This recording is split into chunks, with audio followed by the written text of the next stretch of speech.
Hello everyone, আসসালামু আলাইকুম। আশা করি আপনারা সবাই অনেক ভালো আছেন। আজকের এই ভিডিওতে আমি আপনাদেরকে দেখাবো কিভাবে বিকাশ থেকে ডায়াল করে মোবাইল রিচার্জ করবেন। সেজন্য আমরা আমাদের মোবাইল কল অপশনে চলে যাব। সেখানে যে *247# বলে ক্লিক করব। তারপরে আপনার যে নাম্বারে বিকাশ আছে সে সিমে ক্লিক করব। আমার 2 নাম্বারে বিকাশ, সেজন্য সিম 2তে ক্লিক করলাম। তারপরে এখানে দেখেন নাম্বার 3তে লেখা আছে মোবাইল রিচার্জ, এজন্য আমরা 3 লিখে দেবো। তারপর সেন্ড করব। তারপর এখানে দেখেন আপনি কোন সিমে রিচার্জ করবেন। আমি বাংলা লিঙ্কে করব, এজন্য 3 নাম্বার যে বাংলা লিঙ্ক সেখানে 3 লিখে দেব। তারপরে সেন্ড করব। একটু অপেক্ষা করব। এখানে দেখেন লেখা আছে প্রিপেড, এজন্য আমরা 1 দিয়ে দেব। তারপরে সেন্ড করব। তারপরে এখানে মাই নাম্বার, আপনি চাইলে প্রথম নাম্বারে রিচার্জ করতে পারবেন অথবা অন্য কোনো নাম্বারে, যেমন 2 নাম্বার দেওয়া আছে, অন্য কোনো নাম্বার রিচার্জ করলে 2 নাম্বার দেবেন। তারপরে সেন্ড করে দেব। তারপরে এখানে মোবাইল নাম্বার দিয়ে দেব। তাহলে আমি আমার মোবাইল নাম্বারটি দিয়ে দিচ্ছি, 01956425814।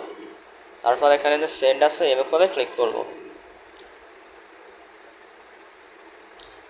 এখন বলছে এন্টার রিচার্জ অ্যামাউন্ট, আপনি কত টাকা রিচার্জ করবেন। আমি 150 টাকা রিচার্জ করব, এই জন্য 150 লিখে দিলাম। তারপরে সেন্ড করে দিলাম।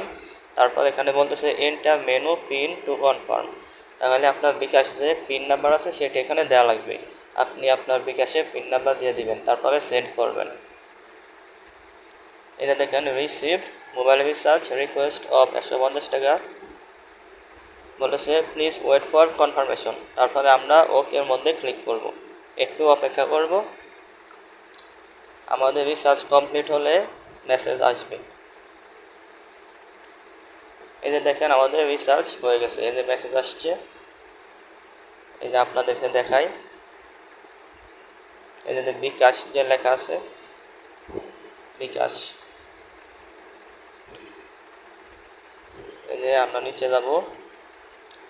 এই যে দেখেন your bKash mobile recharge request of taka 150 এত নম্বরে ওয়াজ সাকসেসফুল।